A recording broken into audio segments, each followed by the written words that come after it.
नमस्कार। आज हम बात करने वाले हैं पीएम किसान सम्मान निधि योजना के बारे में। इससे जुड़ा एक बहुत बड़ा और ज़रूरी अपडेट आया है, तो चलिए इसको अच्छे से समझते हैं। तो ठीक है, सीधे पॉइंट पर आते हैं। सबसे पहले बात करते हैं उस खबर की जिसका आप सबको बेसब्री से इंतजार है, और वो है पीएम किसान योजना की अगली किश्त। हाँ, तो सरकार ने अगली किश्त को जारी करने को लेकर एक बहुत ज़रूरी अनाउंसमेंट की है। तो अच्छी खबर ये है कि 4 खास राज्यों के किसानों का इंतजार अब खत्म हो गया है। जी हाँ, उनके लिए फंड रिलीज होना शुरू हो गया है और पैसा सीधे उनके अकाउंट में जा रहा है।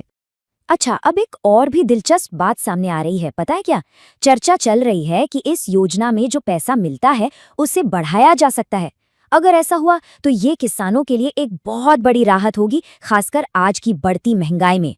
देखिए, अभी की बात करें तो जितने भी रजिस्टर्ड किसान हैं उन्हें सरकार से हर साल कुल मिलाकर 6,000 रुपये मिलते हैं।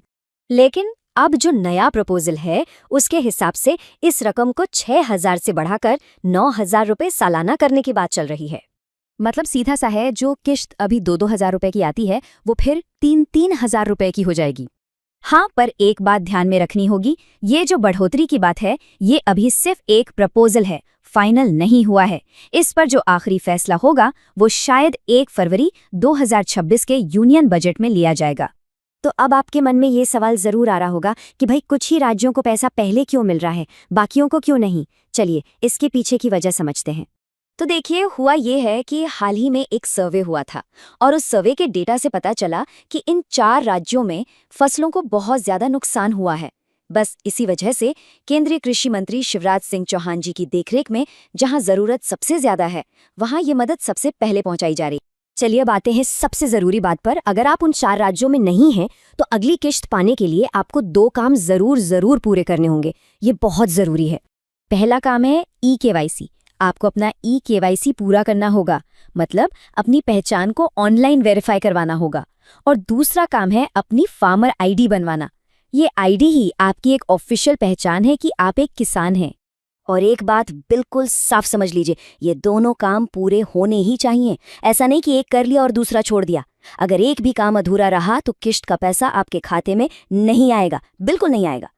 तो इन सारी बातों का पीएम किसान योजना के भविष्य के लिए क्या मतलब निकलता है? आगे क्या होगा?